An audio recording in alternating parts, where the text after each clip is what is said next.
request Hassan Abdi to lead us in a word of prayer.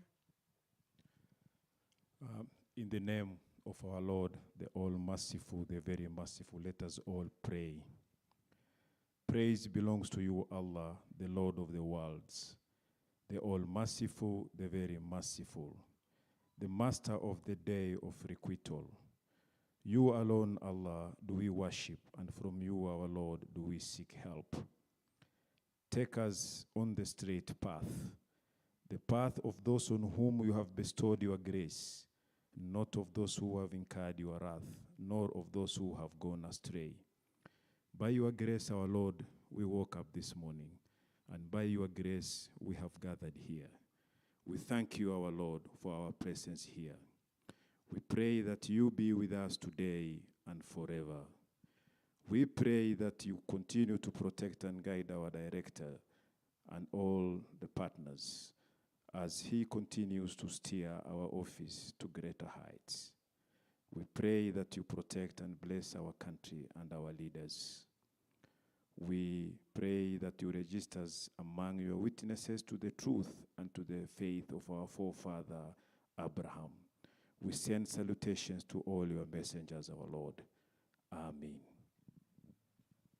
Thank you. We may be seated.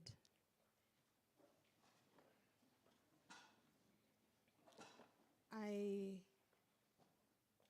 once again welcome you, but we have formal welcoming.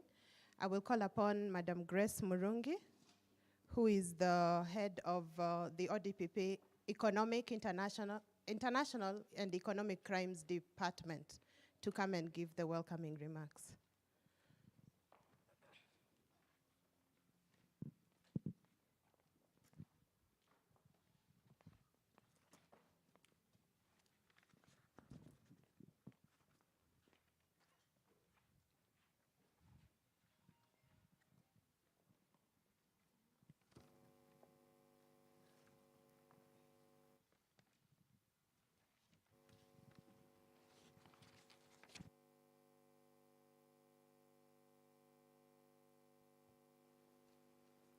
Mr. Patrick Joroge, Governor, Central Bank of Kenya. Mr. Alexander Mutesh, Director General, Directorate of Immigration Services. Ambassador Mrs. Katrina, Deputy Ambassador, European Union. Mr. Kennedy Ogeto, Solicitor General, Office of the Attorney General. Retired John Kibaso Warioba. Dr. Rosalit Nyawela, Director, National Counter-terrorism Center. Mr. Benson Shamara, County Director, International Justice Mission. Ms. Alma Wanyama, Senior Technical Advisor, Anti-Money Laundering and Traffic of Human Beings Project. Heads of departments and agencies represented here today, distinguished guests, ladies and gentlemen, good morning. Welcome to the Prosecutors Training Institute, and it's my privilege to welcome you today to this special occasion of the launch of interagency guidelines on cooperation, collaboration in the investigation and prosecution of terrorism and terrorism financing. This is a special occasion of its own kind, where we recognize the culmination of a very consultative process. We gather here today to launch the guidelines pursuant to Section 50 of the ODPP Act. I am delighted that this is a move towards establishing a structured and professional approach towards achieving a very important function of the government, that of ensuring the security of our citizens and also our visitors. I'm very delighted to witness the cooperation, coordination, and collaboration that went into developing these guidelines. This is witnessed by the presence of all the agencies represented here. We shall have an opportunity to be taken through the salient provisions of the guidelines, and it is my sincere hope that they will guide each agency represented here today in seamlessly achieving their individual and collective mandate.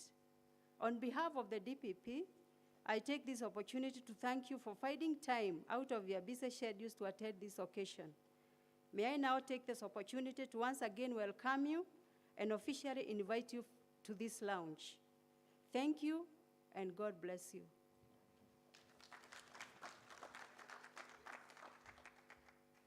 Thank you. I think it's apt to request a representative of the team that developed the guidelines to take us through the guidelines, to give us an overview. So I'll call upon Michael Sang to make the presentation.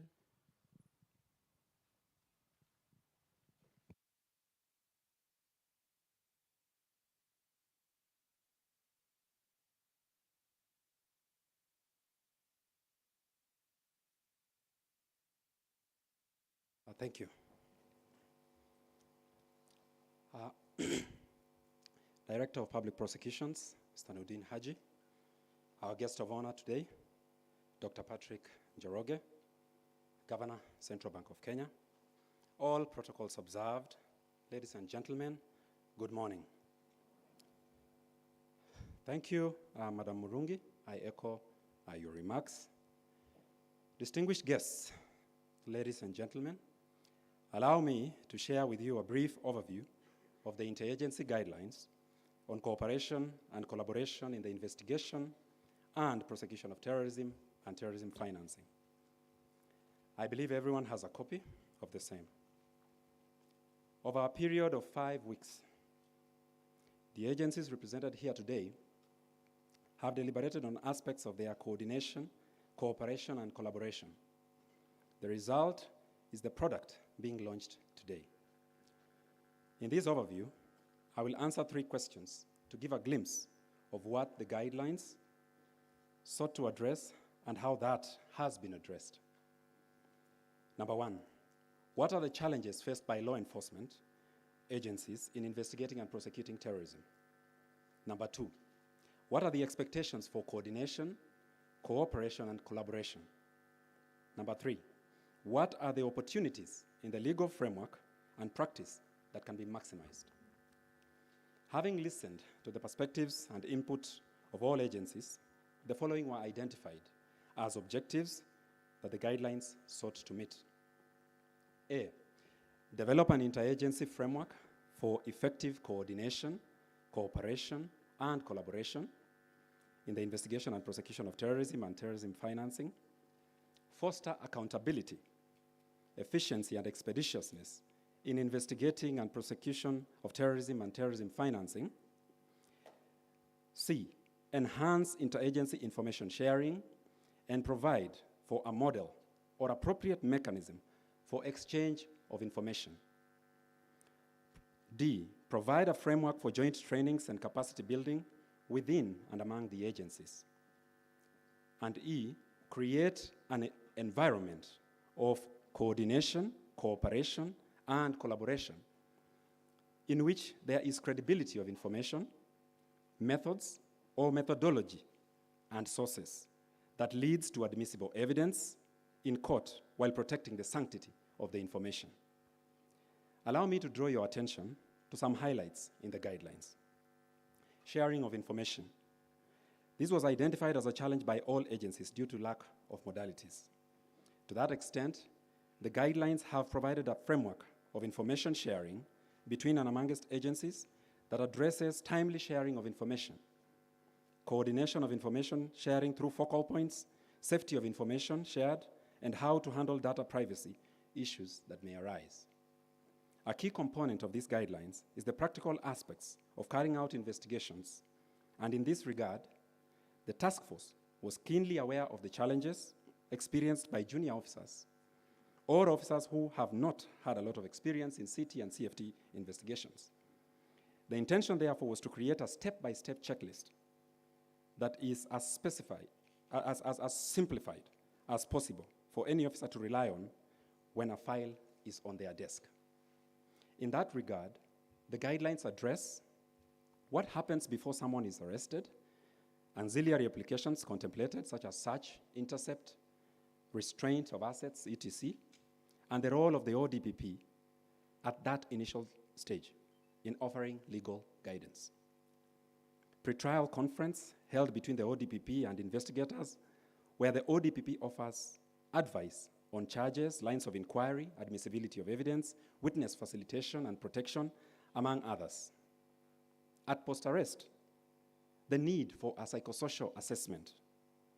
ATPU, in collaboration with ODPP, to determine if the same is necessary, and if so, to be done voluntarily or through a court order. NCTC, as a lead agency, has the legal mandate and the capacity to carry out a psychosocial assessment.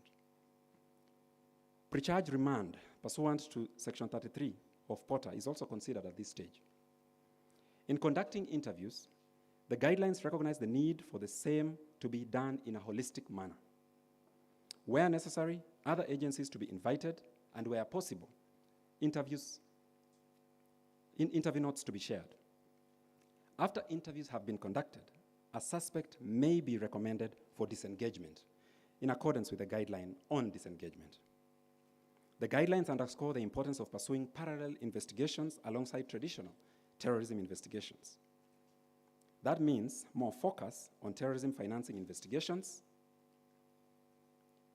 Another important aspect addressed in the guidelines is enforcement measures that can be taken, especially in relation to freezing and seizure of terrorist property. This is an important aspect of CT and CFT that will contribute to the operationalization of the Compensation of Victims of Terrorism Fund, established under Section 49 of POTA. However, it is important to note that the fund is yet to be operationalized. And the request this morning is for the same to be considered as a matter of urgency. The guidelines also underscore the importance of border control in CT and CFT. It is acknowledged that porous borders contribute to illicit movement of persons and goods, including dual-use commodities that contribute to terrorism and terrorism financing. In that regard, the guidelines provide for mechanisms for collaboration with the Directorate of Immigration Services, as well as KRA, to detect suspicious activities. Likewise, the role of supervisory bodies is underscored in utilizing their legal and administrative powers to assist investigative agencies in CT and CFT. The guidelines have also addressed community engagement as an important aspect of CT and CFT. There was a feeling that there has been progress in building trust among communities and agencies. Through their coordinating role, NCTC should actively continue engaging communities in order to prevent and control violent extremism. Gaining and building trust of the society is also reflected through adherence to human rights and the rule of law, which the guidelines have identified as core to CT and CFT. The guidelines also speak to witnesses and witness protection as an important component of CT and CFT. Finally, there is emphasis on continuous capacity building to enhance CT and CFT capabilities among the agencies and cooperation with international partners in recognition that terrorism and terrorism financing is global in nature. Distinguished guests, ladies and gentlemen, that is the brief overview of the guidelines, and I hope that in a year's time, we will be able to take stock of the progress and make proposals for strengthening. Thank you.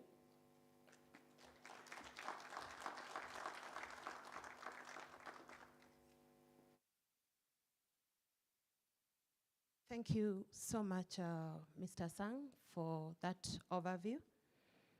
Now, we are moving to hearing some brief remarks from the invited guests. And maybe by way of information, it's just to let us all know that this process was largely consultative and that we had both the ministries and departments involved in the fight against terrorism and terrorism financing.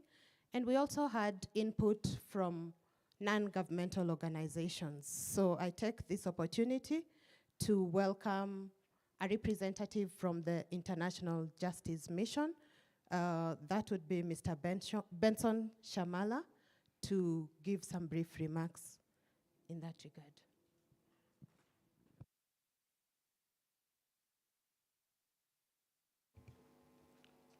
Our chief guest, Dr. Patrick Njoroge, who is the Governor of Central Bank of Kenya. Our DPP, Mr. Nurdin Haji, Deputy Ambassador, Madam Katrina Hedgeman, Solicitor General, Mr. Kennedy Ogeto, Inspector General, Mr. Hilary Mutyambai, Director General, Immigration Services, Mr. Alexander Muteshi, Director General, Financing Reporting Center, Mr. Soitoti Ole Maika, Director, National Counter-terrorism Center, Dr. Roslid Nyawira, Director General, NSIS, Retired Major General Philip Washira, Commissioner General, Kenya Prisons, Brigadier Retired John Kibaso, Ms. Alma Wanyama, Technical Lead in the project, my colleagues from civil societies represented here by Executive Director, Amnesty International, Mr. Irungu Houghton, Mr. Hussein Halid, Haki Africa, distinguished guests, ladies and gentlemen, good morning. I was told to make remarks for 10 minutes, and I normally tell stories, so when I was told that, I knew that I will add some 10 minutes so that I can make remarks for 20 minutes. However, this morning I was told you can only make remarks for 5 minutes. So to avoid the temptation for going for 20 minutes and also the risk of never being invited again to make such remarks, I'll restrict myself to the written comments so that I can also be given a chance another time to make the remarks. It gives me great pleasure to witness the launch of these important guidelines in investigation of terrorism cases and terrorism financing. Let me start by congratulating and appreciating the Director of Public Prosecution for the launch of these guidelines. Let me also acknowledge you for reaching out to non-state actors and giving us an opportunity to participate throughout this particular process. It is a move toward the right direction, as public participation is required in such matters. And thank you also for recognizing the place of civil society organization in the criminal justice system. Secondly, I wish to congratulate the technical team which worked on this document for over 5 weeks. Having had an International Justice Mission staff participate in this process, I am aware how intense the sessions were. And on some days, the team had to work late at night to make sure they accomplished the task within the set deadline. Terrorism is a detrimental human rights issue. This is because terrorists aim at the destruction of human rights, fundamental freedoms, and democracy. They endanger innocent lives and the dignity and the security of us all. Therefore, it cannot be disputed that the fight against terrorism is an important endeavor which needs to be supported by all. However, law enforcement agencies must maintain the delicate balance between protecting the fundamental rights of citizens on one hand and the fight against terrorism on the other. Agencies therefore need to be innovative in fighting terrorism and within the framework of the Constitution, and particularly in consideration of the Bill of Rights. The Constitution of Kenya 2010 sets a firm foundation for the observance, respect, promotion, protection, and fulfillment of human rights. Our Constitution contains one of the most progressive Bill of Rights. Some of these rights include the right to life, the right to privacy, prohibition of torture, rights of arrested person, and the right to a fair trial. Moreover, as a country, we have obligation under international law, which we must also meet. For instance, the United Nations Global Counter-terrorism Strategy reinforces the importance of respect of human rights in effective counter-terrorism strategy. Accordingly, there should be no room for summary killings and enforced disappearance, and any form of torture during anti-terrorism investigation. Furthermore, evidence should be obtained using legal methods, and rights should only be limited in accordance to the Constitution. At this point, I wish to applaud the reforms the National Police Service has made over the years. We hope that more capacity building and sensitization can be done to ensure that there is observance of human rights across the board, and especially so during investigations.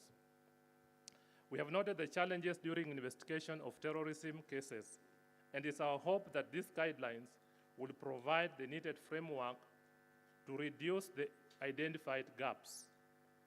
Missing Voices Coalition, which IJM Kenya is a member, has in the last 3 years documented individual stories of people who were killed or went missing in the hands of the police.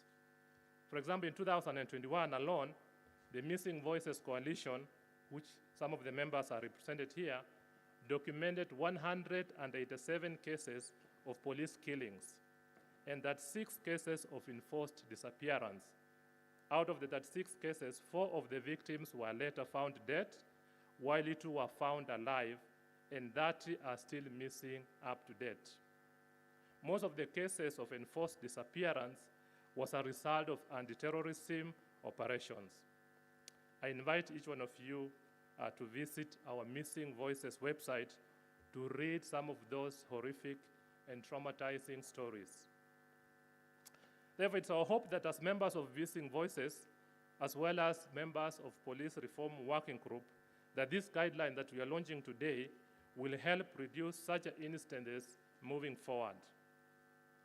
These guidelines are progressive as they recognize the rights of victims of crime and witnesses. In the context of criminal justice, the rights of suspects have traditionally been the focus of human rights. However, it's now well established that human rights of victims of crime and witnesses also require attention, and especially since we have a law to that effect. That is the Victim Protection Act. Agencies should therefore be sensitive on the needs of victims of terrorism to avoid re-victimization and re-traumatizing. Where possible, they should be supported psychologically due to the trauma they have experienced. In this regard, there is need for government to operationalize the different funds for compensation of victims under the relevant statutes, that is Prevention of Terrorism Act, as well as Victim Protection Act. I am happy that our chief case, the governor, you're here today, and it's our hope that these funds can be operationalized so that victims can benefit. In conclusion, I believe that these guidelines will be very useful in the agents' cooperation and collaboration, especially through information sharing and having prosecution-guided investigation. Notably, it's also the recognition of the community in counter-terrorism. There's need to build trust between the security agents and the community. This will not only enhance good coexistence, but also build trust between the community and the security agents that will enable information sharing. On our part, we shall continue supporting policy and legislative reforms in the criminal justice system, as well as also play our role in seeking justice for those violated, as well as play our oversight role to ensure that all Kenyans can enjoy the freedoms that are enshrined in the Constitution. Thank you so much, and God bless you. Thank you very much, Mr. Shamala.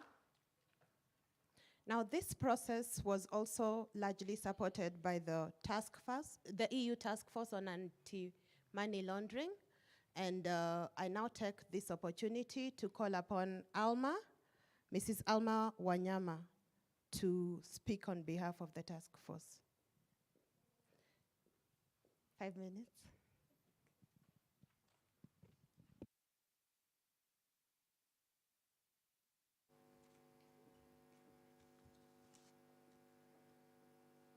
Dr. Patrick Njoroge, Governor, Central Bank of Kenya, and our guest of honor, our host, Mr. Nuruddin Haji, the Ambassador, Ms. Catherine Hegman, Solicitor General, Office of the Attorney General, Mr. Kennedy Ogeto, Director General, Directorate of Immigration Services, Mr. Alexander Muteshi, Director, FRC, Mr. Saitoti Olemaika, Director, NCTC, Dr. Rosalind Nyawera,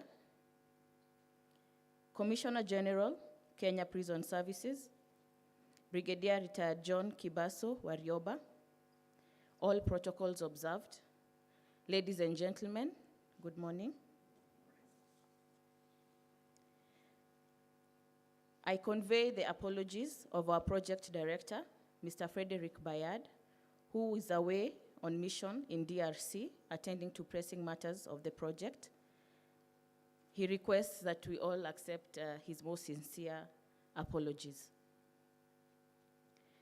Today's event is a great and significant moment, recognizing the diligent methodological work applied with attention to detail and a commitment rarely seen. After a career on counter-terrorism and a police commissioner for 42 years in my country in France, which has also been scarred, like so many others, by inhumane terrorist attacks, I have never had the opportunity to experience or realize what you, the institutions of Kenya, under the inspiration of the Director of Public Prosecution and his team, have accomplished today.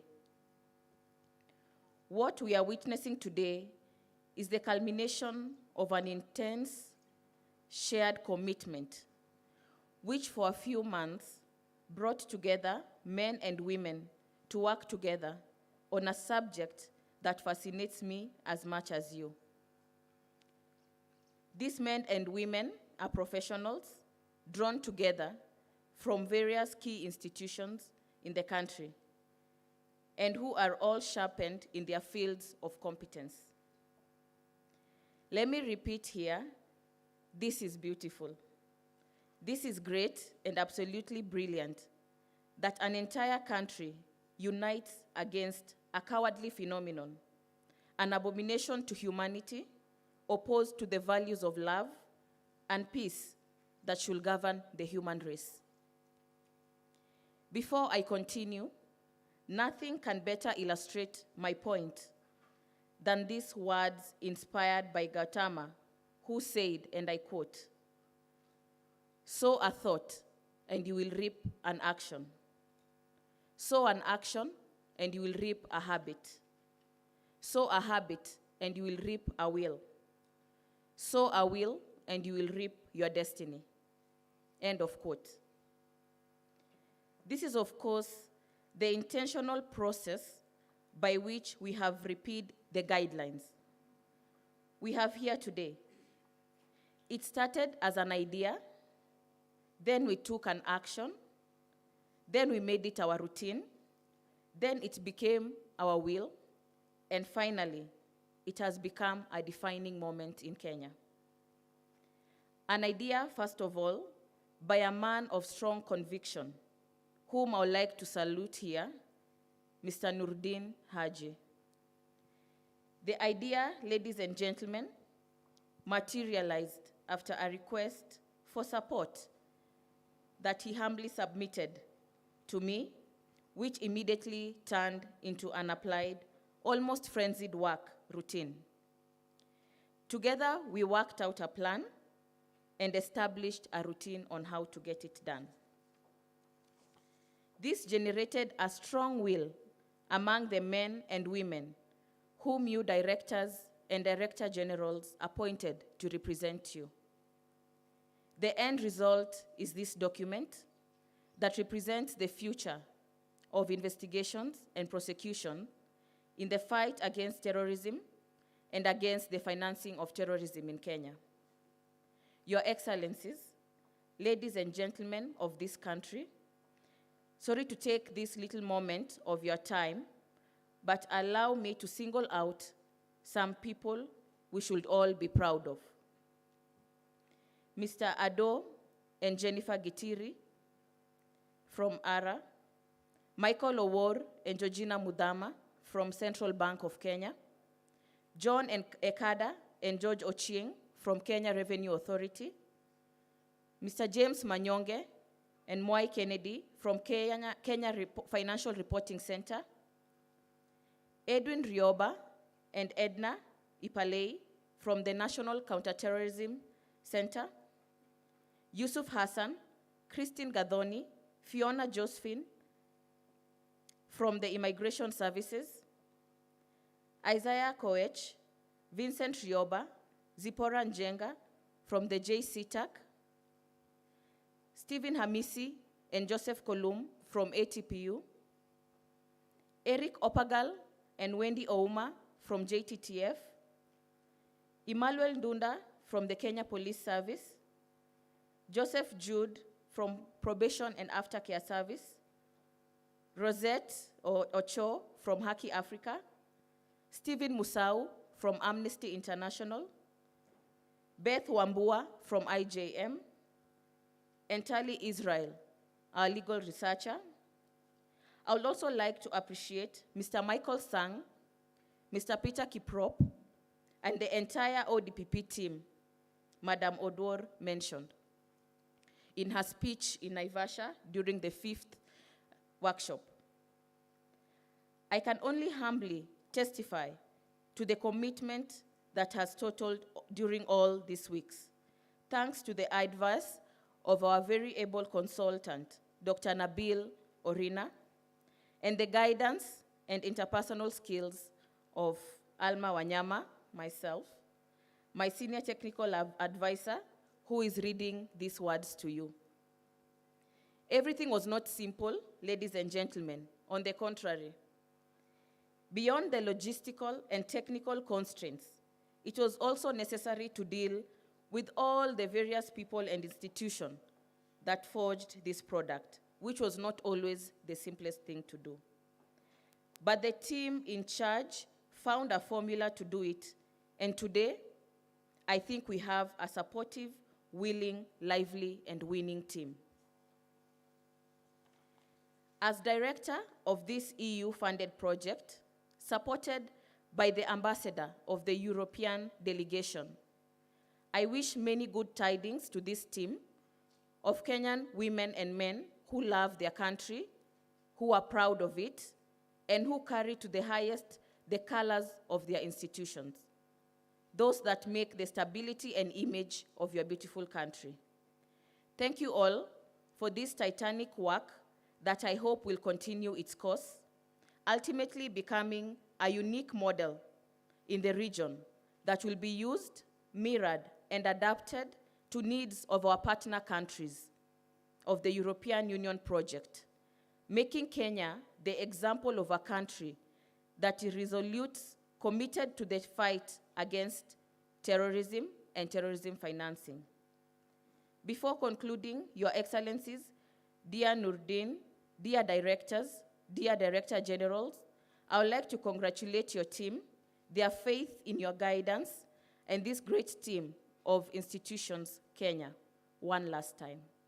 I wish long life to the directives that you have carried and agreed on this occasion, on this exceptional day. Thank you for your attention, Mr. Frederick Bayard, Colonel Commissioner for the AML THB project. Thank you.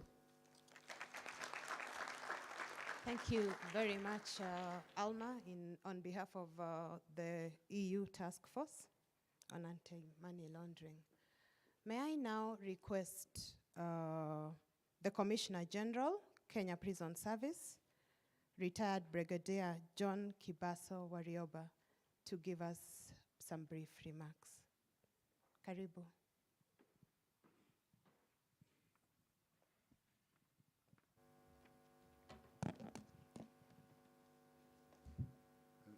Our chief guest today, Dr. Patrick Njoroge, Governor, Central Bank of Kenya, our host, Nudin Haji, Director of Public Prosecutions, all protocols observed. Ladies and gentlemen, good morning. I'm indeed delighted to be part of this congregation, witnessing the launch of the Interagency Guidelines on Cooperation and Collaboration in investigation and prosecution of terrorism and terrorism financing. Building synergies is crucial as it makes work easier, and having these guidelines provides a clear way on how to work together as agencies. From the onset, I wish to register my appreciation to the initiators and drafters of these guidelines. I have perused through the guidelines and I'm impressed with the work that has gone into the document, especially in the areas touching on the Kenya Prison Service. As custodians of violent extremist offenders, including both suspects and convicts of terrorism and terrorism financing crimes, the Kenya Prison Service plays a crucial role in the fight against the vice. We are ready to facilitate easy access to suspects in our custody to any agency that would wish to interview them for collecting information and would assist in their prosecution. Kenya Prison Service is further committed to providing all the needed information that may be in our custody, but crucial to any ongoing investigations. This includes periodic assessment reports on terrorism and terror financing detainees in our custody and any observed activities in the prisons that may point to involvement in violent extremism. In regard to disengagement, rehabilitation, and reintegration programs, I'm happy to note that the guideline provides clarity in engaging with other agencies, especially the NCTC, in this venture. When a terror convict escapes from prison and shows all indications of trying to get to a terrorist group, it shows that he or she still harbors violent extremism tendencies. The importance of developing a curriculum to support the DRR program cannot be overemphasized. Our officers need the requisite knowledge and skills to be able to turn around violent extremists, to disengage and be ready to settle back into society as law-abiding citizens. Indeed, we welcome joint capacity building programs as prescribed in the guideline, and we are ready to fully participate. The guidelines stress on separation of terror detainees from other prisoners to prevent bad influence, including radicalization. We will endeavor to undertake this, but bearing in mind that studies have shown that total isolation would be detrimental to rehabilitation of inmates. As professionals in this field, in liaison with the NCTC and other agencies, we will determine the individualized treatment that works for each inmate. In that regard, I am happy to note that the guidelines address the issue of conducting psychosocial assessments of the inmates. This will really boost the DRR programs, as each individual will have a program specially formulated to address their engagement levels and their push factors. As a service, we stand to gain quite immensely in this pooling together, because proper management of VEOs will enhance the safety and security of the prisoners. Further, this being one of the most complex categories of inmates to rehabilitate, these concerted efforts will contribute immensely to achieving our mandate. With those few remarks, I once again register my appreciation. Thank you, and may God bless all of you. Thank you very much, Commissioner.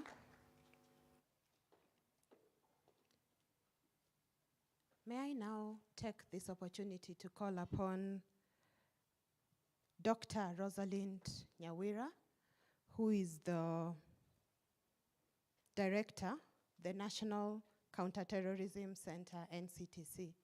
to give us some brief remarks. Welcome, Madam.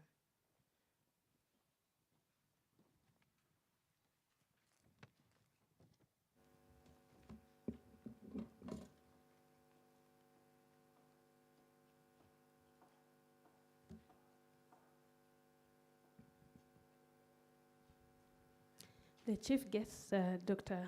Njoroge, the Governor, Central Bank of Kenya.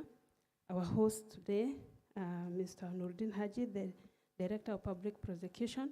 All protocols observed. Ladies and gentlemen, good morning.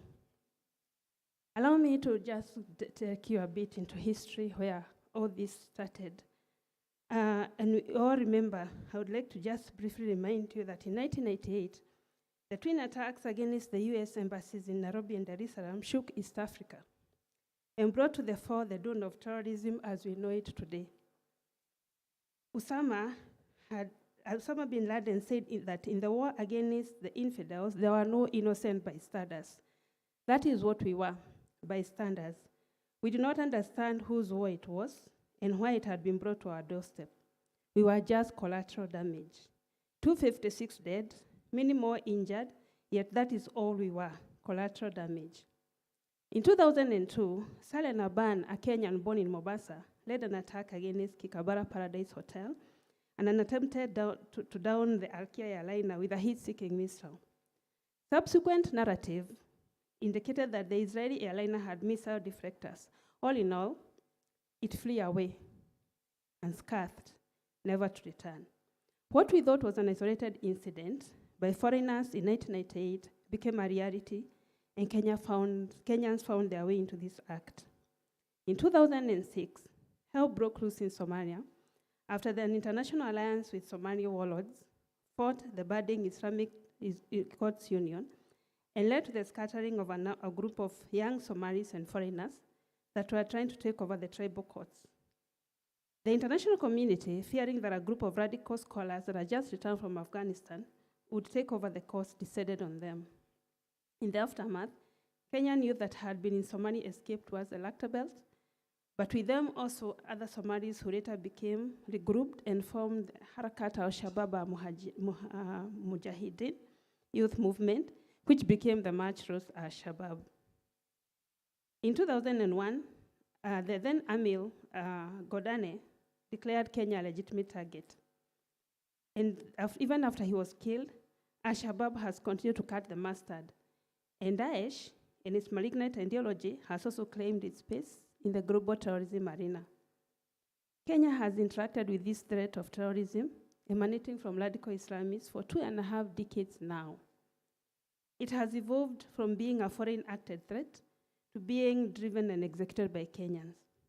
The offenders have increased over time as Kenyans got attracted to the war theaters following a spate of radicalization.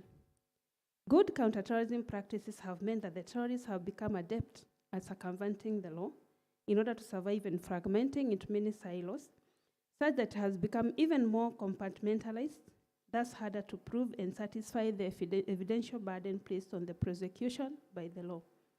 Terrorists do not care about the observance of human rights or humanitarian law. Indeed, when arrested, they are subjected to the same rights that ordinary citizens are entitled to. States do not have the luxury of behaving the same way as the terrorists, and that is the way it should be. States must be like Caesar's wife, that is beyond reproach. This is the reason that Kenya enacted a legal regime that deals with the crime of terrorism with all its attendant uniqueness. These laws are always being amended to align to the morphology of terrorism. I have thus opined that terrorism cases do not fail for lack of law, but rather for lack of application of the law. It is against this backdrop that I would like to commend the Office of the Director of Public Prosecution, led by Mr. Nuruddin Haji, and the agencies represented in the multi-agency task force for coming up with guidelines on coordination, collaboration, and cooperation in the investigation and prosecution of terrorism and financing of terrorism cases. These guidelines are not only aimed at ensuring that there is effective coordination, collaboration, and cooperation in the investigation of and prosecution of terrorism and terrorism financing, but are also meant to enhance organizational partnership between investigative and prosecuting agencies. The multi-agency cooperation has played a critical role in the fight against terrorism. These guidelines will fast-track the process of investigating and prosecuting terrorist offenders. They exemplify the agency's common resolve in the fight against terrorism and terrorism financing, which we must win. We at the National Counter-terrorism Center are proud to be part of the efforts to ensure successful prosecution of terrorists. Our statutory mandate includes, amongst others, establishing a database to assist law enforcement officers, conducting public awareness and capacity building for counterterrorism stakeholders, and developing strategies to counter and prevent violent extremism.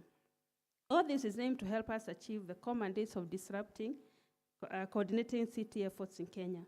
We can only achieve this through liaison with agencies involved in countering terrorism. Over time, we have developed strategies that seek to assess the indoctrination levels of violent offenders and return them to the mainstream. Indeed, our disengagement, rehabilitation, and integration efforts are encompassed in a model called the HIP approach.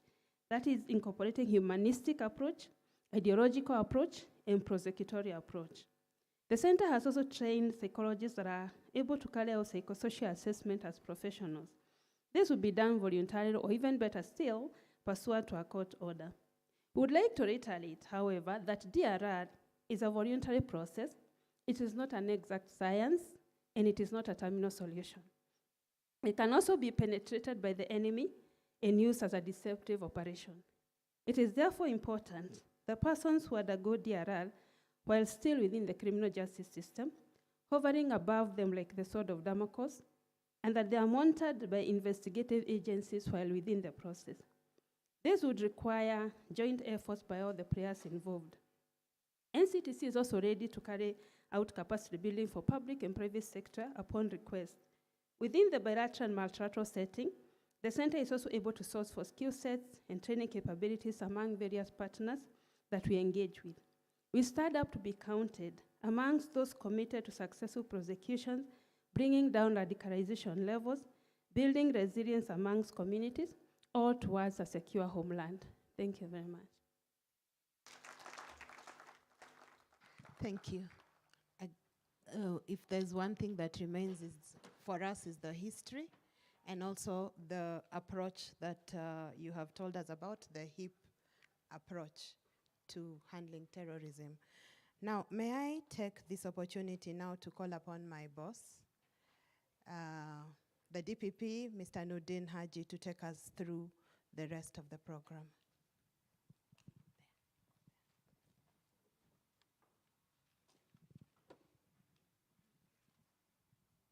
Good morning. I'm just taking over as Master of Ceremony briefly. I will read my speech later. And this has been necessitated by individuals who are coming after. They are all my seniors. Only me who can invite them. And the code is that I didn't want to be punished later on. So I will start with one of my seniors and one of my mentors, who was my senior where I came from, and somebody that I really respect. And that is the Director General, Director of Immigration Services, Mr. Alexandra Muteshi. Come and say a few words.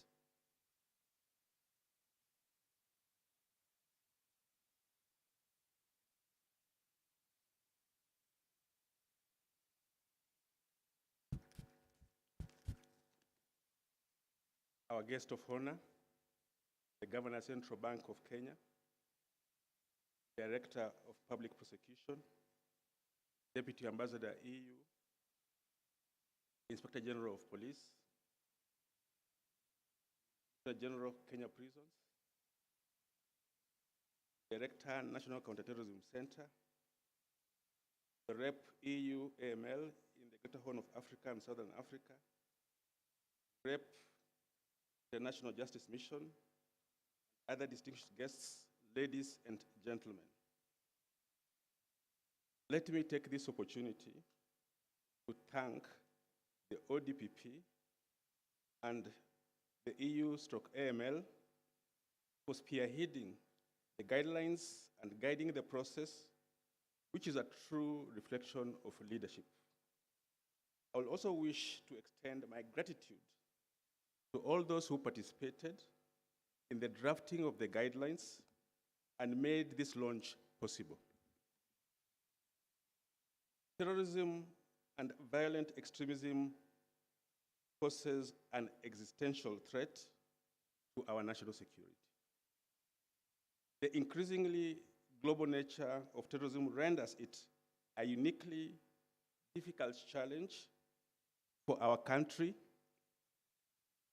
and hence, combating it requires strategic engagements and interagency cooperation among government agencies charged with the mandate of securing the country in their respective individual roles. To this end, we all appreciate the fact that terrorism in the Kenyan context is largely an external phenomenon which involves planners, financiers, logisticians, and executors. In order for us to win the war on terrorism, all investigative agencies should operate as a system rather than an assortment of separate components, as it is crucial in the process of these guidelines. A multi-agency cooperation and collaboration is the panacea in fighting terrorism and its networks. All instruments of national power, economic, law enforcement, financial, information, and intelligence should be geared towards winning the war. Let me say that the Directorate of Immigration Services wishes to affirm its commitment and support to the government's multi-agency approach in tackling terrorist threats. We shall continue to work very closely through the border management committees to secure our borders, as well as ensuring that we smoke out terrorists. To this end, I wish to particularly thank the ODPP for the workshops they hosted in the recent past, which brought together all the relevant agencies charged with the enormous responsibility of safeguarding the country from internal and external threats. Before I conclude, let me also recognize the presence of the Solicitor General and also the Director, Omar Massa from NIS. Thank you so much, and God bless.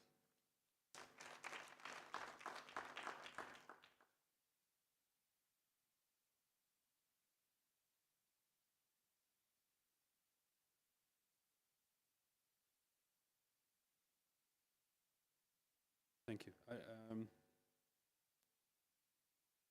I meant some people. I think some of them are not my seniors.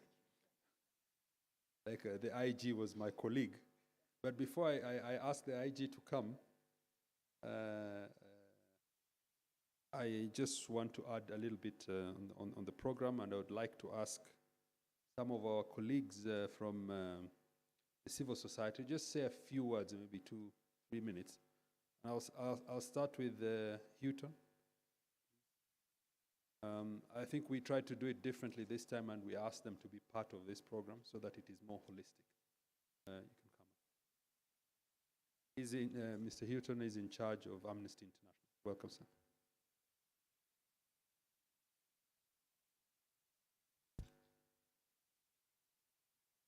Good morning, colleagues and professionals, and all of us who stand against terrorism and stand for human rights and the rule of law. Allow me to dispense with protocols because the time is short.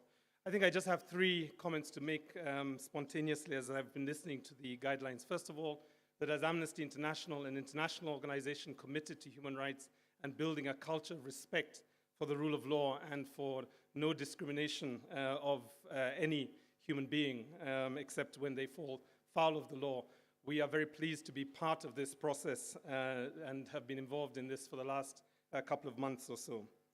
My colleague, Stephen Musau, spent a lot of time thinking about this and agonizing about how we could ensure that this new framework works within the context of human rights standards, both international and our very own domestic human rights standards. So we're very pleased to be part of this process. I think secondly, just a word to all the victims of, I guess, indiscriminate and lawful arrests, forced disappearances, summary killings. I would hope that they would see this moment, in this moment, a moment of hope and a moment of a different way of prosecuting and keeping Kenyans safe from terrorism, but at the same time not violating human rights. And I think we have many moments in our history, and I think the director of the center spoke, Rosalind spoke very eloquently about all the attacks on our soil, attacks on our very fabric and even our national values. But I have to also point out that there are a number of stains in the way that we have also prosecuted counter-terrorism efforts. And I do hope that this is the moment where we can turn our back on that culture and also move forward. As Amnesty International, we will continue to stand with our law enforcement agencies. We will continue to build a culture of respect for human rights among the public, and we will continue to ensure that we are not divided by those that come with violence and with organized terrorism to hurt our people. Thank you very much.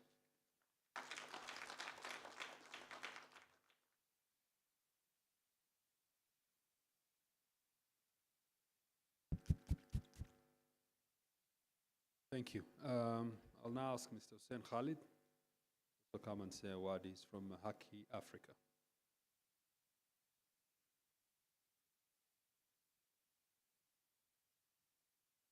Thank you very much. Good morning, everyone. All protocols observed. As Haki Africa, we are deeply honored to have been part of this process. We recognize that terrorism is an affront to our human rights principles, to our constitution, to our fundamental rights, and everything that we hold dear as a country and as a nation. We know that terrorism directly addresses issues that need to be dealt with for us as a community, as a society, and to do that, we must ensure that we don't act in the same way as these terrorists do. We are very happy to have been part of this exercise. Particularly, there was an issue on specifically having some guidelines on human rights. I know there was much debate on that particular issue, but we are happy that human rights, the guideline particularly on human rights, has been specifically included so that we ensure when we are fighting terrorism, we actually address and respect human rights as guaranteed in the Constitution of Kenya. Terrorism is something that requires concerted efforts to deal with. And the development of these guidelines is a perfect example of how we as a society, as Kenya, can address terrorism conclusively. We must at all times respect these rights that are guaranteed in the Constitution of Kenya, and we commit as Haki Africa, as civil society, to work with each and every department in dealing with this monster that we refer to as terrorism. We are happy also that the National Counter-terrorism Center has been given specific guidelines, but guidelines number 8, to address, particularly when it comes to community engagement and ensuring that the people are part and parcel of the process of preventing and countering violent extremism in this country. We congratulate the Office of the DPP for leading this process, and we assure you that we'll continue to work with you and all other stakeholders in addressing terrorism because it directly, as I said earlier, it's an affront to our rights, and we must make sure that we deal with terrorism conclusively. I think with those few remarks, I say thank you very much. Asanteni sana.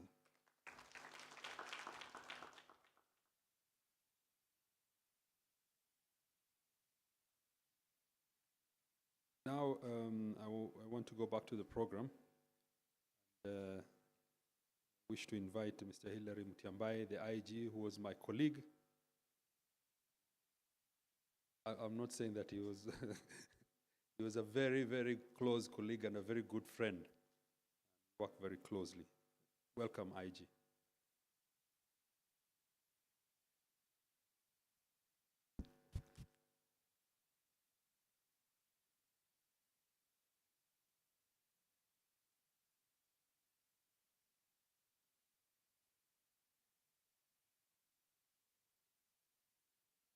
I'd like to thank the chief guest, Patrick Joroge, Governor Central Bank. Again, close our host today, Aji, Director Public Prosecution. And just to mention,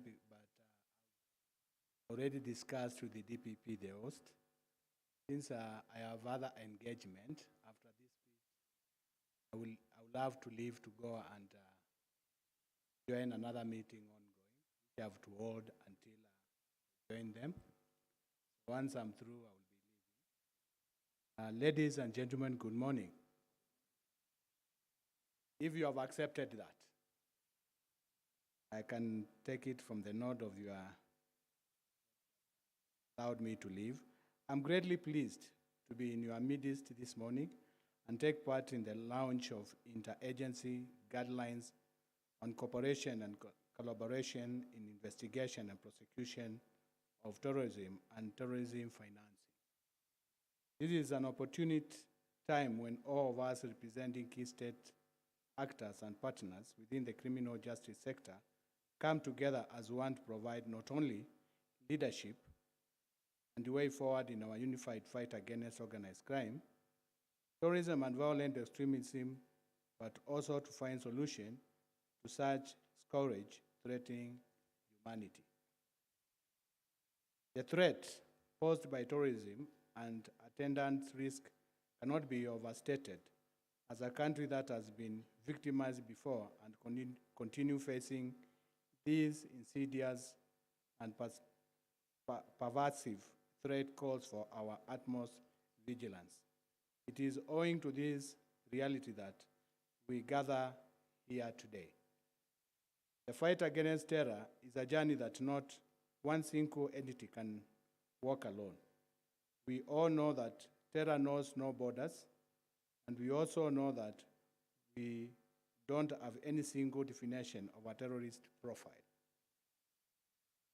What's the motivation for terror remains a gray area, making such a search and exercise in futility. This therefore calls for all those of us in law enforcement to rethink our respective and complementary approaches and adopt a unified approach. It is on this score that I want to laud our partnerships and cooperation over time, as evidenced in our progressive multi-agency relationships. This is the spirit, goodwill that will enable us to stand together strong as we face a common enemy. Dear colleagues, I therefore stand before you to reaffirm my agency's commitment to partnership of purpose.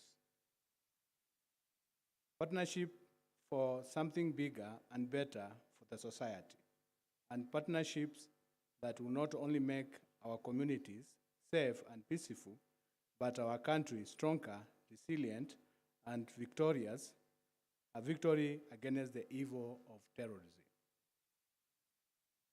Ladies and gentlemen, terrorism is evil. It causes fear and despondency. Fear negatively impacts livelihoods and development. As such, as we design benefit-fit strategies to tackle the terror transgressions, let us also focus on causes of terror. It is out of caution that we shall find durable solutions. Terror is bred by violent extremism. It is about the extremist agitation in communities. This calls for different aspects of partnerships which brings forth crimes intelligence. Further, we also need to deliberately invest in communities to deal with causes of extremism. Working closely with the communities is therefore a given, not an option. For us in the National Police Service, we are working with the communities through the community policing partnerships. We believe that we work with the communities, we build trust, legitimacy of our work, and we gain public trust. We can influence behaviors. We can influence behavior and leverage on our anti-violent extremism measures. I therefore request you all, as partners, to join us in the public sector communities engagements for befitting anti-terror interventions. Dear colleagues, ladies and gentlemen, allow me to briefly mention another contributory aspects to terrorism experience, financing of terrorism and violent extremism. The terror enterprise is a very expensive undertaking, elaborate and too organized. More so, it is transnational in nature. Large financial outlays are needed to finance this enterprise. This means that sources for such money must be found, one way or the other, which includes but not limited to other transnational criminal offending, such as drug trafficking, white-collar crime, including public corruption, dealing in environmental crime, trafficking in persons, amongst others. Profits extracted from these illicit enterprises are in turn laundered through the financial system, and cleaned proceeds used in turn to finance terrorism and violent extremism. This, ladies and gentlemen, has to stop. Yet it is easy said than done. Fighting money laundering and financing of terrorism is no walk in the park. This requires knowledge, more upfront resources, and other law enforcement capacities. One such capacity is what we gather here today for. I'm therefore pleased, as the Inspector General of Police, to join you, brothers and sisters, during the unveiling of the Interagency Guideline on Cooperation and Investigation and Prosecution of Terrorism and Terrorism Financing. This guideline shall be a greater tool to harmonize our approaches and synergizes our collective efforts as we move towards securing the motherland and our citizens. Working together and working side by side is a sure way of us. It is therefore my pleasure and joy to join you all here today and be part of these collective efforts of partnership and friendship. I thank you all, and God bless you all. Thank you.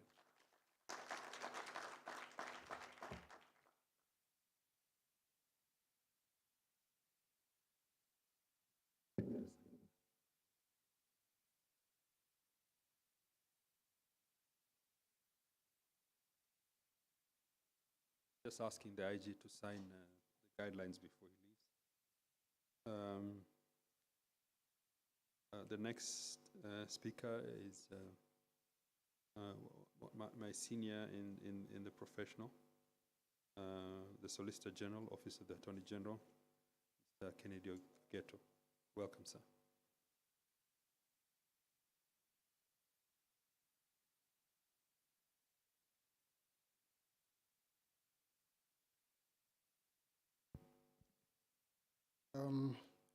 Good morning, ladies and gentlemen. Because of time constraints, allow me to dispense with normal preliminary courtesies, just to acknowledge the presence of the guest of honor, Dr. Patrick Njoroge, the Governor of Central Bank, the host, Mr. Nurdin Haji, the DPP,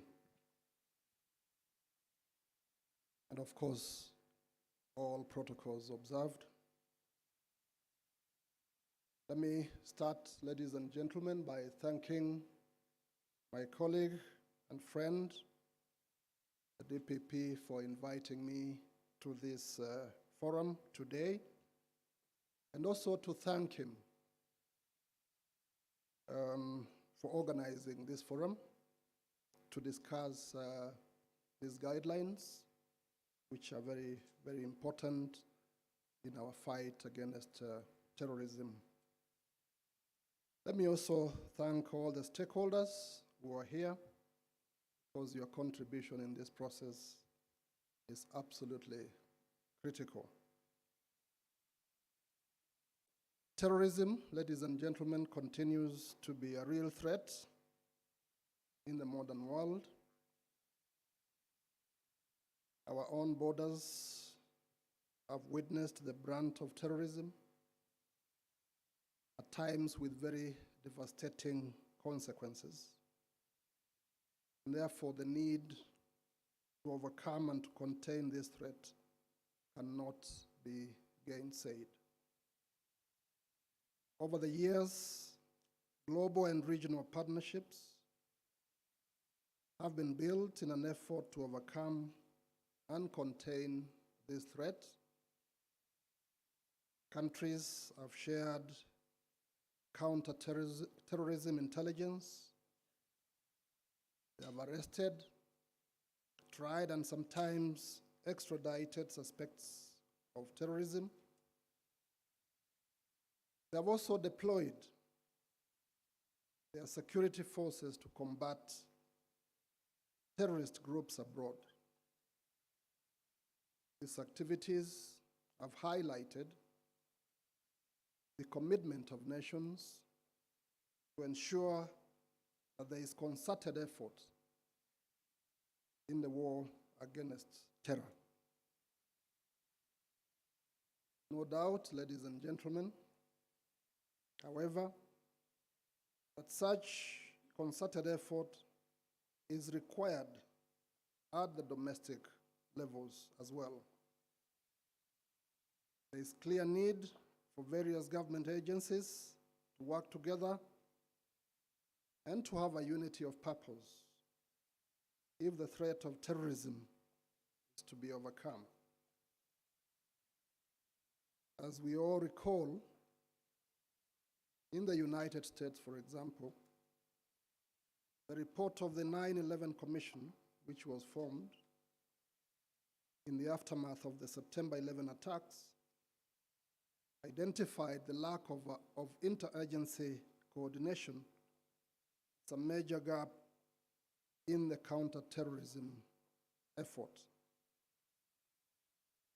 The Commission recommended what it called, quote, unity of effort, end of quote, as a way of remedying the gap. These are lessons we have drawn from, and I'm happy that the guidelines being launched today are precisely for achieving this unity of effort. As you're all aware, terrorism is increasingly sophisticated, involving actors that fall within the spheres of various government agencies. Terrorism financing, for example, may call for vigilance on the part of the financing sector, while the cross-border movement of terror suspects would be within the sphere of the Directorate of Immigration Services. The apprehension of terror suspects and collection of evidence will necessarily require the police, while their prosecution is the constitutional mandate of the Director of Public Prosecution. The enforcement of sentences and rehabilitation of convicts, terrorism, would require the prison service. In sum, ladies and gentlemen, no single institution can successfully wage the war against terrorism. It is, of course, true that the interagency cooperation is not always easy to achieve.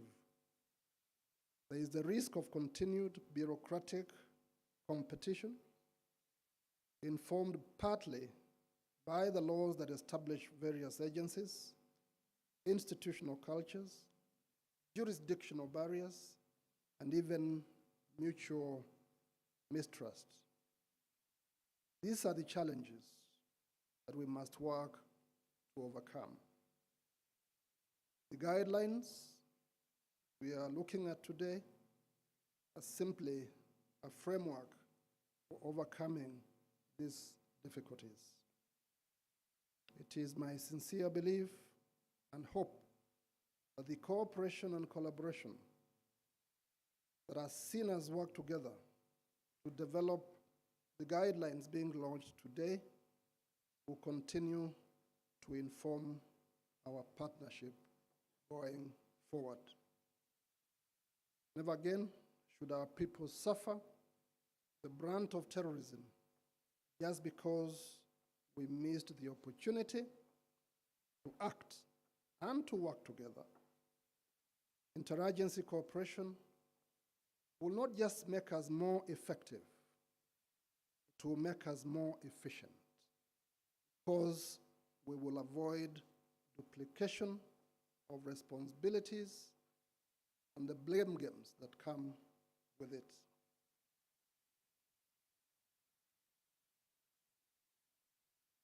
Ladies and gentlemen, I'm most grateful for your time, and I wish you all the very best as we launch these guidelines. Thank you very much.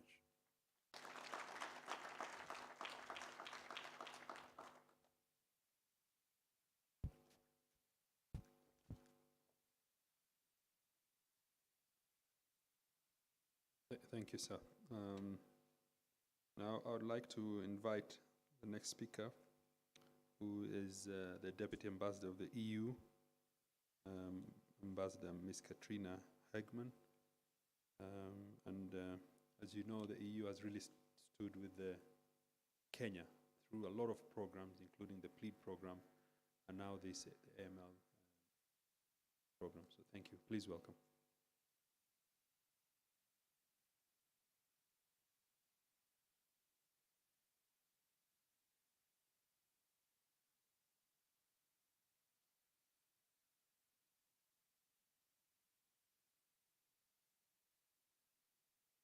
Thank you very much. All right, dear chief guest, it's been a while, but it's good to see you. Governor of the Central Bank, dear host. We've had some good times together as well with other projects, so it's good to get together again. DPP. All protocol observed. It's an honor to be here today, and really a great pleasure to witness this launch of the interagency guidelines on cooperation and collaboration in the investigation and prosecution of terrorism and financing of terrorism cases. We are really proud to witness the outcome of a process that started only in mid-January and is now already completed after 5 intensive workshops convened by the Office of the Director of Public Prosecutions and supported by the EU-funded AML THB project implemented by CIVIPOL. And I have to say, I find it particularly impressive, given that this is basically a 3-month little activity, that you did reach out also to civil society, because often civil society is forgotten, especially when things get rushed. And there's such an important actor also in this. So thank you also for doing that. We were very happy to get into this. Terrorism is something that you, Kenya, have suffered immensely, but we have suffered as well in Europe, and it is, in the end, a global phenomenon that does require collaboration. It requires collaboration between agencies in a country, but then also collaboration across countries, in particular when we get to financing and illicit flows. And we want, on the one hand, we do want money to flow. We do need that for the economy, but we need to find ways to, at the same time, curb illicit flows. So this is an important step in this direction. And so I'm happy to stand here on that today. This project was asked to share expertise and facilitate interagency discussions in Kenya on this rather technical matter at times by the Director of Public Prosecutions. We are very pleased to see that this initiative was taken forward and that the EU was able to support this process with a total budget of 5 million euro. This project is funded under the EU Trust Fund for Africa and will soon complete a second phase of activities with the final conference to take place later this month. Implemented since 2019, we have seen a lot of commitment and engagement by Kenyan partners to implement joint activities.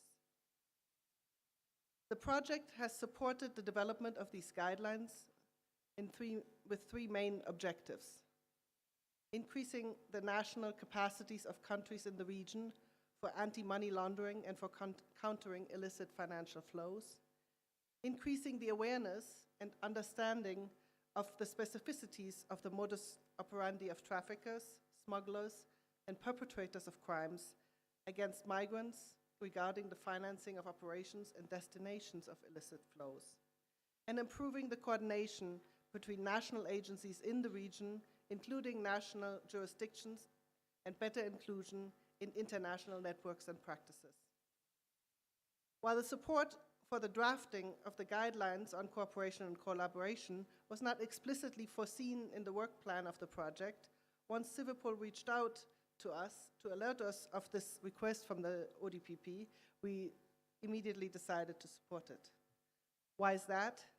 Not only does it present us with the opportunity, or present Kenya with the opportunity to be the first country in the region to adopt such guidelines, but also because this project is completely aligned with our policy frameworks. The EU foreign and security policy, the EU strategy to tackle organized crime, and the communication towards a comprehensive strategy on with Africa.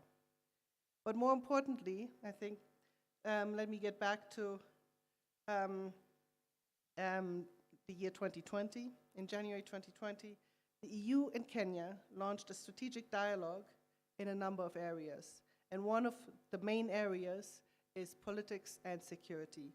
This is what we call cluster one. I'm not saying that there's a hierarchy among clusters, but it is something that grew out of requests that came from various actors here in Kenya to work closer together on security issues. And so in this vein, we've been working together, talking together, and seeing how we can cooperate on security. And in this vein, I think this project is really one of the areas where we can see how, by talking together and figuring out how we can support each other, we can get concrete, very quick results of a document that then helps everybody to cooperate better. And this is how we envisage having more cooperation with Kenya also in the future. Moreover, we believe that the adoption of these guidelines will also contribute to the Sustainable Development Goals, in particular Sustainable Development Goal 16. And I can quote you a little bit what they are. Sort of, we want these. The objectives are to significantly reduce illicit financial and arms flows, strengthen the recovery and return of stolen assets, and combat all forms of organized crime, and also strengthen relevant national institutions, including through international cooperation, for building capacity at all levels, in particular in developing countries, to prevent violence and combat terrorism and crime. So this is in line not just with our EU goals, but also with what all of us decided as the Sustainable Development Goals. The next phase of this project will kick off in September of this year. We believe that what has been achieved today is a model to be replicated also in other countries here in the Horn of Africa. It has set a standard for the region as it ensures the accountability, efficiency, and transparency of the investigation and prosecution of terrorism and financing of terrorism cases, as well as enhance organizational partnerships between investigative agencies and the prosecution's office. We would like to congratulate the ODPP and all the agencies that have been associated in the process for their willingness and commitment to work together towards the adoption of these guidelines. We also welcome the Association of Human Rights Organizations in the drafting of these guidelines, as we believe this will further enhance their legitimacy. Finally, let me finish by saying that the EU stands ready to further accompany the ODPP and all the agencies in the concrete implementation of these guidelines for the current project and in the next phase. Asante sana.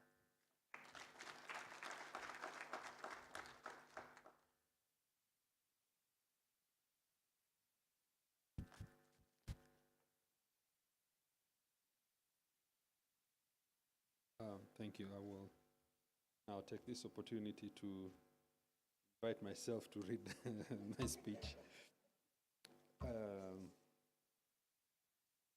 Honorable Governor, Central Bank of Kenya, Dr. Patrick Njoroge, the Inspector General of Police, Mr. Hilary Mutiambai, the representative of the Director General of NIS, who is present here today, the Solicitor General, Office of the Attorney General, Mr.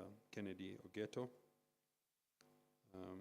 the Commissioner General, Kenya Prison Service, Brigadier Retired John Kibaso Warioba, Director General and Director General of the Directorate of Immigration Services, Mr. Alexandra Muteshi, the Secretary, Probation and Aftercare Services, Mary Mbao, present here with us, Director, National Counter-terrorism Center, NCTC, Dr. Rosalind Nawira,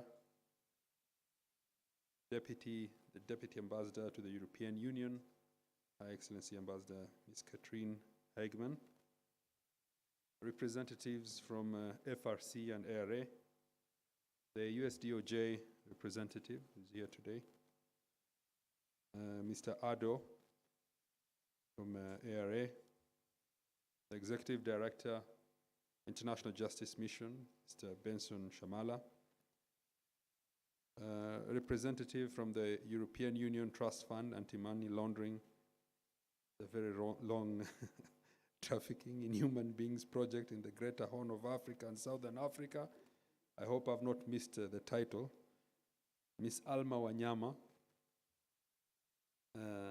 Mr. Hussein Khalid from Haki Africa, Mr. Houghton Rungu from Amnesty International, my colleagues, ladies and gentlemen, good morning. It gives me great honor and pleasure to welcome you all, and especially the Central Bank Governor,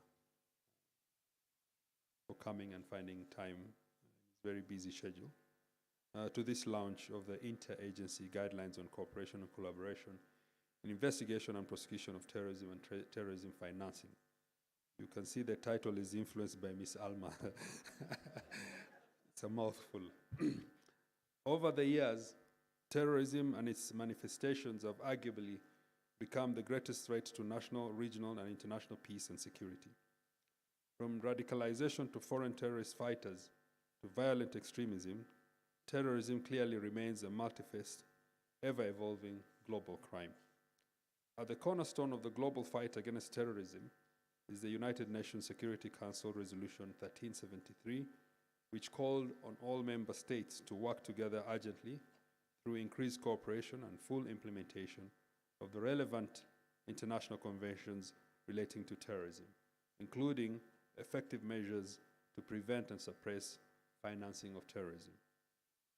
The tragic events 1998 and September 11, 2001 paved the way to the establishment of a strict international financial regime whose participants now actively include both states and non-state entities. The ramifications of this regime have since played a significant role in the identification and suppression of the financing of terrorism as offenses and auxiliary to terrorist offenses. Although many democratic nations have since enacted anti-terrorism legislations, they still need to enhance our capacity to combat the various manifestations that terrorism has presented over the years. Terrorism still remains a threat to national peace and international peace and security. We can only enhance our capacity through, as I've mentioned, increased interagency cooperation, collaboration, and coordination that draws expertise from both state and non-state actors. Agencies, including our own, have oftentimes discharged their mandates within a limited scope that overlooks interagency cooperation and collaboration. The need for more effective interagency cooperation in counterterrorism has been evident in the aftermath of several incidences of terrorism. It has also become clear that the reluctance or failure to coordinate and share information between security agencies is no longer tenable. For terrorism and related offenses to be effectively detected and prevented in the future, we must coordinate our wide array of resources to unify and strengthen our efforts. No single agency can effectively or single-handedly combat terrorism and its manifestations because terrorism cuts across multiple jurisdictions. Uncoordinated unilateral actions by one agency can produce only limited results in the fight against such a complex threat. In recognition of this, the ODPP, in partnership with state agency and civil society, has therefore developed the interagency guidelines, guided by the principle of professionalism and integrity, transparency and accountability, confidentiality, patriotism and nationalism, efficiency and teamwork. The guidelines seek to achieve the following specific objectives: develop an interagency framework for effective cooperation, collaboration, and coordination in the investigation and prosecution of terrorism and terrorism financing, foster accountability, efficiency, and expeditiousness in the investigation and prosecution of terrorism and terrorism financing, enhance interagency information sharing and provide for a model for interagency information sharing, and provide for a framework for joint trainings and capacity building within and among the agencies. I'm happy to note that we have covered issues of psychosocial assessment reports, just like in murder cases, to establish the mental state and the level of radicalization. We also seek to follow the money and apply the follow the money principle, and we recognize that we need to build capacity of the IOs and also the prosecutors to be able to analyze and trace the money. And also that we've highlighted the need to establish and operationalize the Victims of Terrorism Fund, and I shall therefore request the CS Interior to begin the process. These guidelines are pivotal and significant as for the first time, we have developed a joint cooperation framework comprising financial agencies, investigators, and prosecutors to detect, investigate, and prosecute terrorism and related offenses. I would like to emphasize that these guidelines are intended to serve as a resource for stakeholders as they work to ensure the investigation and prosecution of terrorism and related offenses, including financing terrorism, is conducted in accordance with the rule of law. In the spirit of sharing information, that it may also serve as a useful resource to other state and non-state entities seeking to not only understand our national interagency initiatives to suppress terrorism, but to hold us to account as actors in the criminal justice sector. I must emphasize that corruption and abuse of human rights will only serve to undermine these guidelines. And therefore, it can only succeed if we apply integrity and respect the rule of law, and also respect human rights and civil liberties. Otherwise, it will become part of a heap of documents gathering dust.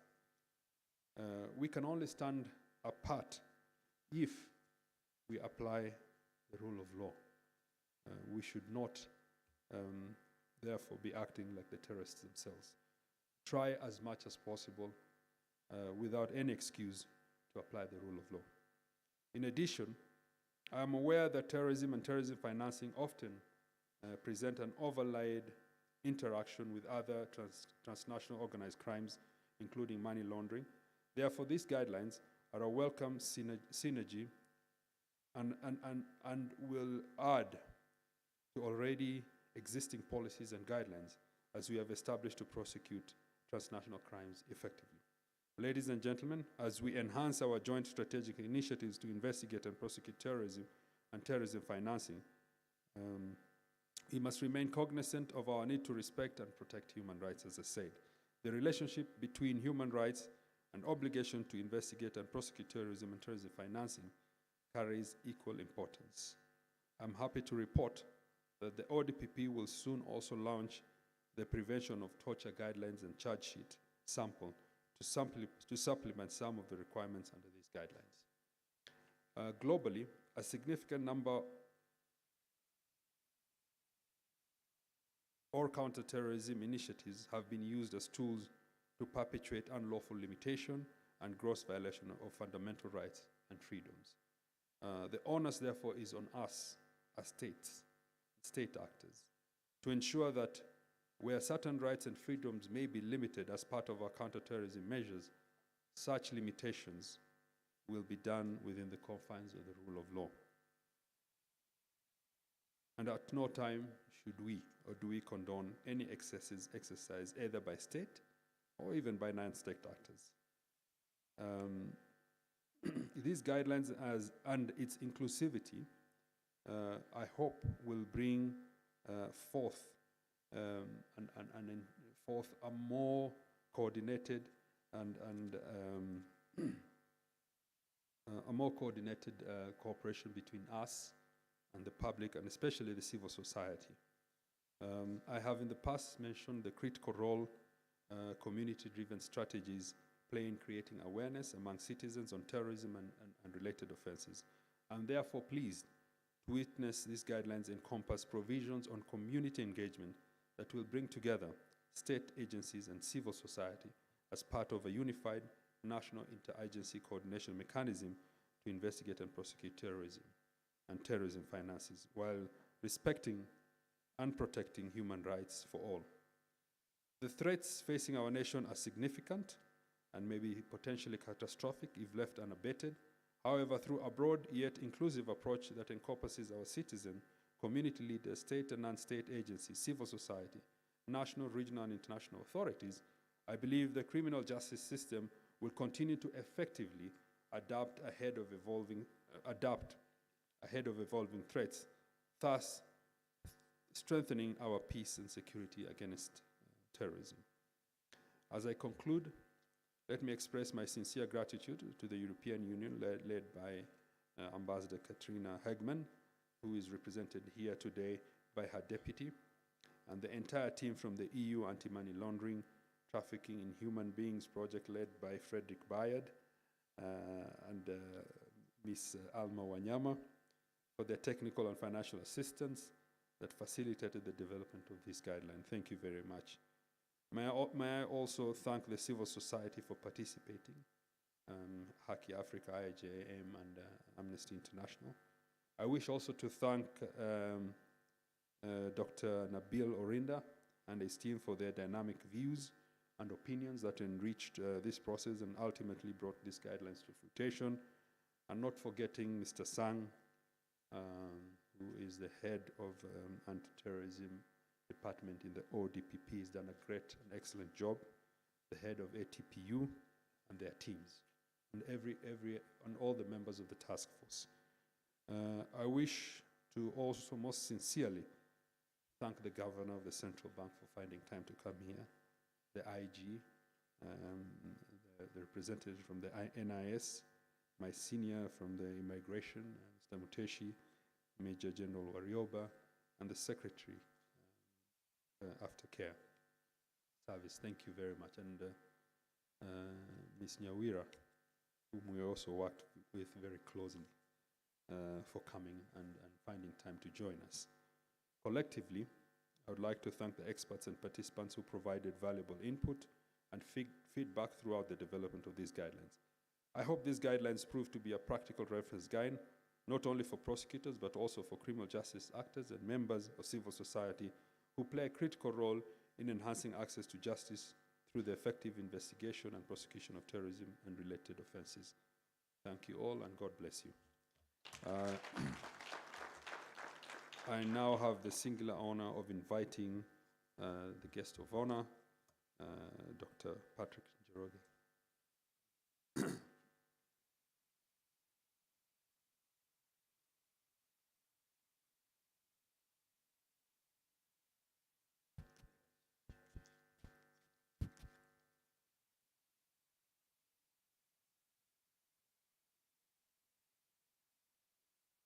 Director, Public Prosecution, our host, and my dear brother. I noticed it talked about other colleagues and seniors and all that, but our relationship actually is much tighter. We are brothers. Katrina Hegeman, the representative from the European Union, heads of agencies, fellow colleagues, Your Excellencies. It's obviously a long list that was ably read by the DPP, and I don't propose to go through it again. So good morning to all of you. I'm pleased to join you at this launch of the Interagency Guidelines on Cooperation and Collaboration in Investigation and Prosecution of Terrorist and Terrorist Financing Offenses. I look forward to an acronym of that. I'm not sure how it will end up. Let me also express my deep gratitude to the Director of Public Prosecution for inviting me to make the keynote remarks at this important event. May I also acknowledge the efforts and good work by the technical teams of the agencies and institutions represented here in developing these guidelines. I think there are important elements in the way they work together. First, they worked with speed. They actually spent very little time. And for those of you that are used to the old process of delay, I think this is a good example of speed and having an appropriate output. Also corroboration. Those that spoke before me pointed to this again and again, and I think the Amnesty International, Haki, and indeed also the director of the National Counter-terrorism Center, all of them noted this element of collaboration, and of course the other element of best practices. And I think here we have the EU and the DPP also assured us of those elements, and we are delighted that the team actually took those elements to heart and executed on them. Now, I acknowledge that there has been some level of cooperation between government agencies in the fight against terrorism, but a formalized cooperation and collaboration framework such as the one we have in these guidelines is a big step forward. In the words of a proverb, if you want to go far, go with someone. We certainly expect that these guidelines will allow significant improvement in the cooperation of investigation and prosecution of these offenses. This will lead to more prosecution and convictions of terrorism suspects, even as the deterrence effect cannot be overlooked. Kenya's position as East Africa's regional financial, transport, and communication hub, its strategic geographical location, proximity to jurisdictions that have been known to harbor terrorist groups, and its porous borders render the country vulnerable to terrorism and terrorist financing risks. The terrorist attacks at the Westgate Mall in 2013, Garissa University in 2015, and the Dusit Hotel in 2019 are sharp reminders that terrorism remains a clear and real and present danger for us. Lives and properties have been lost, businesses destroyed, livelihoods shattered by terror attacks and terror threats. It is therefore crucial that all stakeholders and government agencies in particular take deliberate measures to prevent and deter terrorist acts. And where such acts have taken place, effective and successful investigation and prosecution should follow, leading to the swift conviction of all offenders while protecting their rights, as was mentioned by the speakers before me. As terrorist financing risks evolve, and given the transnational nature of terrorist networks, Kenya needs to adopt a collaborative approach to gallantly deal with the menace. As part of the broader efforts to prevent terrorism and terrorism financing, it is critical for Kenya to develop robust interagency networks that effectively employ the full range of mechanisms and tools available to identify and mitigate terrorist financing risks. In this regard, I have a few points here that need to be kept in mind. First, interagency cooperation should embrace a holistic and inclusive approach, not limited to the law enforcement agencies, but also include other relevant competent authorities, such as the financial sector regulators, such as ourselves, the business registration services, and the financial reporting center. The private sector also, including banks, money remittance providers, and mobile network services providers, also have valuable contribution to make in the effort to combat terrorism financing. Second, for Kenya to be able to identify existing and emerging terrorist financing risks, the country should periodically undertake terrorism financing risk assessment. Terrorism financing risk assessment provides an opportunity for stakeholders from different sectors to highlight emerging terrorist financing risks as well as existing shortcomings. In this regard, the recently concluded National Risk Assessment on Money Laundering and Terrorism Financing, we call it in short NRA, is a welcome development. The NRA report released in January of this year highlights the terrorism financing threats faced by Kenya. The implementation of the relevant NRA findings through the proposed cooperation framework is highly encouraged. Thirdly, as you are aware, Kenya is undergoing a second round of mutual evaluation. I'm pleased to note that the agencies that participated in the interviews by the assessors in January, February of 2022 are all represented here. Without seeking to preempt the findings and the recommendations from that exercise, it is worth noting that there will be issues related to terrorism and countering the financing of terrorism, which government agencies will have to address. I believe it will be more beneficial at that time to consider using the framework being developed under the guidelines to address the mutual evaluation report recommendations.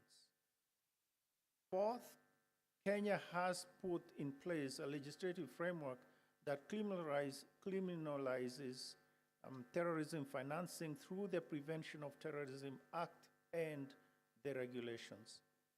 To effectively mitigate terrorism financing, the legislation must continuously evolve to address emerging risks. In this regard, the cooperation and collaborative framework being developed under the guidelines should create a mechanism through which emerging issues can be considered for policy and legislative interventions. This way, not only will we be effective in investigating and prosecuting terrorism financing offenses, but we will also take legislative measures to address any existing loopholes and also address new and emerging issues requiring legislative intervention. The banking sector plays a key role in countering the financing of terrorism. It would therefore be an omission on my part if I do not mention how the central bank and the banking sector are directly involved in combating terrorism financing. Our mandate is to license and regulate players in the banking sector, banks, payment service providers, and related entities. The relevant laws require them to take measures to identify, assess, manage, and mitigate terrorism financing. For instance, where terrorist activity has been detected, this should be reported to the Financial Reporting Center. Assets belonging to designated persons under the United Nations Securities Resolutions should be frozen and business relationships discontinued. It is our responsibility as a regulator to oversee compliance with CFT requirements by our licensees. Where violations have been noted, we have power to penalize. The safety, security, and integrity of the banking sector and the broader financial system is our priority. The existing legal frameworks allow the CBK and other supervisory bodies to cooperate with law enforcement agencies in the investigation of crimes. Terrorism and terrorism offenses are necessary offenses of direct interest to the central bank. We therefore welcome the proposed collaborative framework and we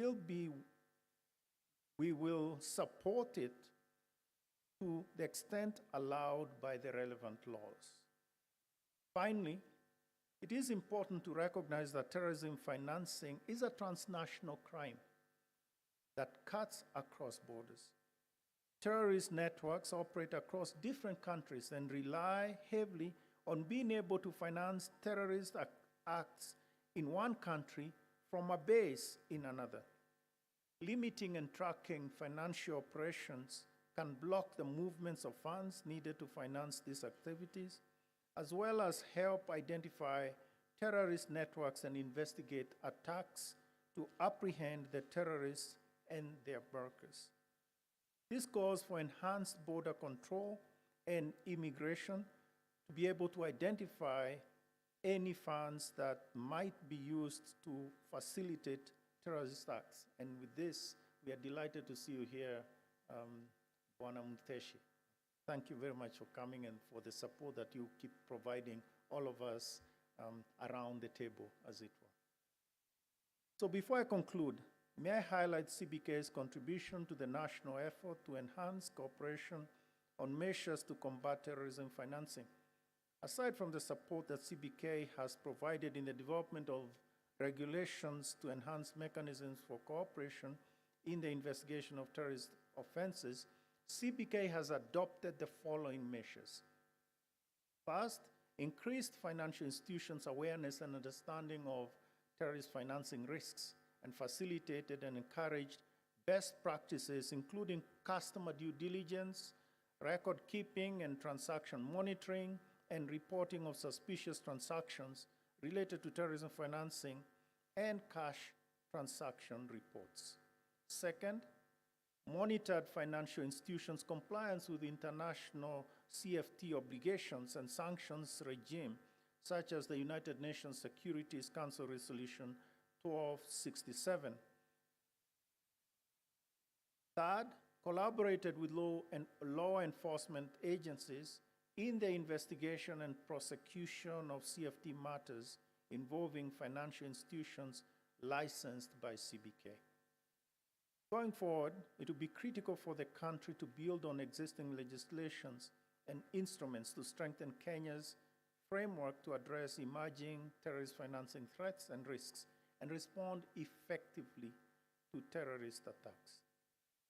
I'm delighted to note that the colleagues that spoke before me have wholeheartedly embraced the guidelines and their spirit. I am in full concurrence with them. While additional work still remains to be done in terms of making the guidelines, bringing them to fruition, I look forward to a more enhanced interagency engagement in the fight against terrorism. I'm reminded of a quote of our most famous marathon runner, Eliud Kipchoge, and I quote, "Athletics is not much about legs. It is about the heart and mind." I'm pretty sure this also applies to our fight against terrorism threats. I'm confident that over time, Kenya will be in full control. Thank you very much for your attention.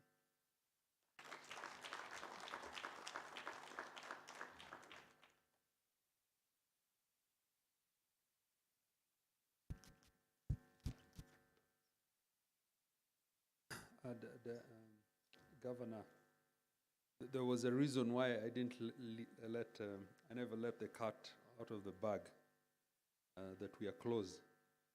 People know that I'm very close to the Director of Immigration. The number of calls I get for this visa, for that assistance. Now I'm afraid they'll ask me for a new bank, a license for banking. Now you've let it out, so I'm expecting calls, people requesting to get to open new banks. Anyway, thank you, sir. Thank you very much. Really appreciate. I think the next thing we will do is we'll sit down there as the main principals to sign the guideline. And I think Mr. General Warioba, Mteshi, Governor, Nawira, Madam Secretary, Aftercare.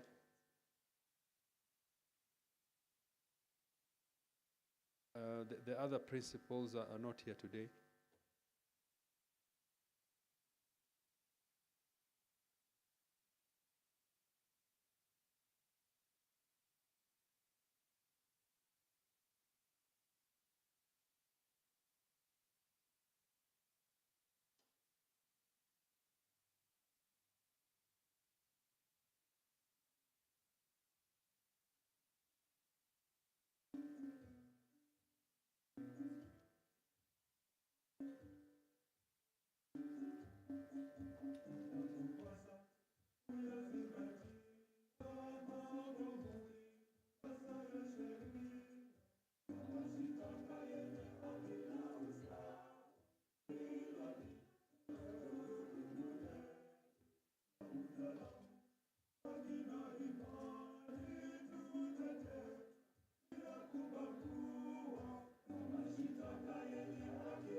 The members of the task force that developed the guidelines,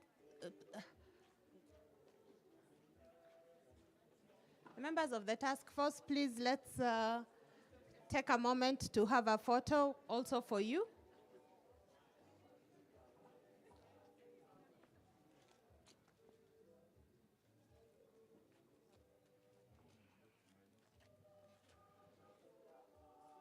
You can.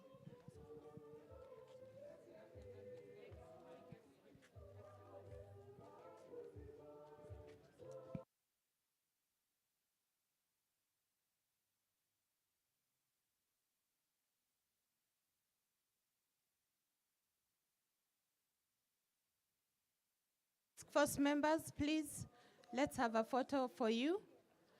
And even as we do that, I will call upon Daniel Karuri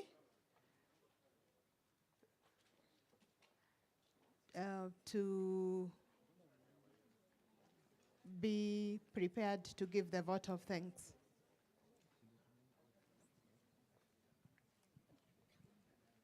Task force members, this is the team that worked on the guidelines.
Thank you, thank you.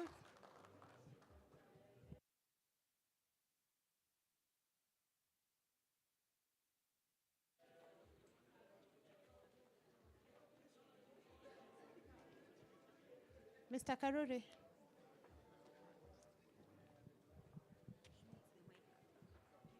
I use the mic, eh? Yeah, just go and stand. Nipande juu ama kwa? Okay, thanks.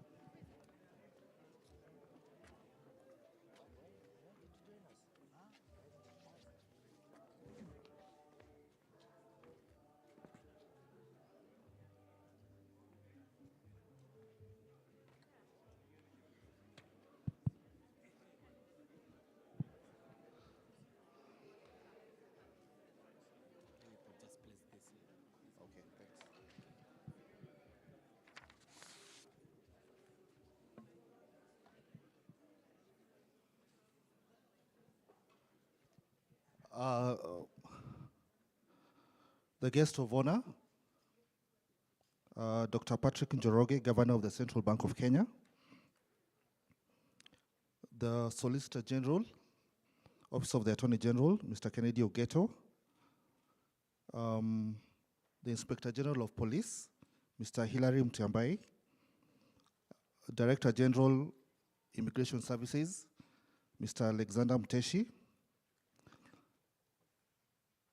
Director, National Counter-terrorism Center, Dr. Rosalyn Nyawira, Commissioner General, Kenya Prison Service, Brigadier Retired John Kibaso Warioba, Representative EU TFAML THB in GHO in Southern Africa, Mrs. Alma Wanyama.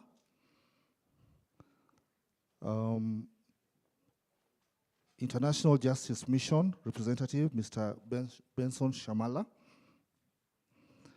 Deputy Ambassador EU, Ambassador Catherine Hagman. Our DPP, Mr. Nudin Haji. Mr. Houghton Irongo and Halid from the civil society. Members of the Fourth Estate. Mrs. Mary Mbao, Secretary, Probation and Aftercare Services. Colleagues, ladies and gentlemen, all protocols observed. Good morning.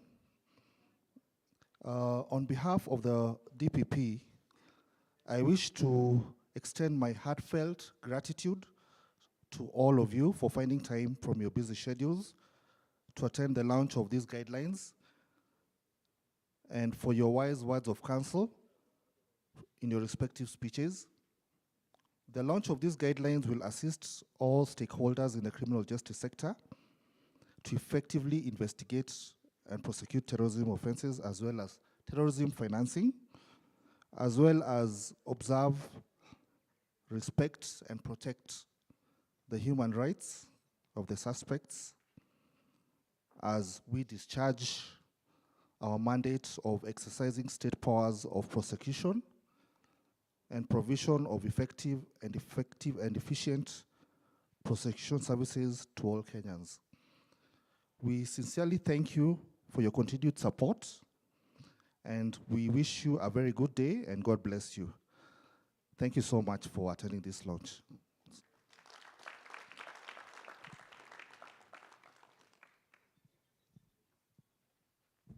Thank you. I am guided to request that the invited guests, together with the principals, give us the pleasure of having a photo for our record by the setup area there.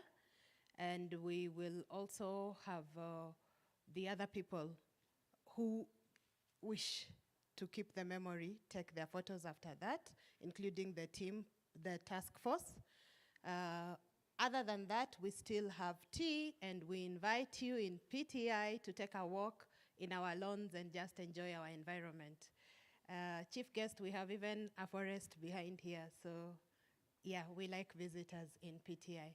Thank you everyone for coming, and this marks the end of our event today.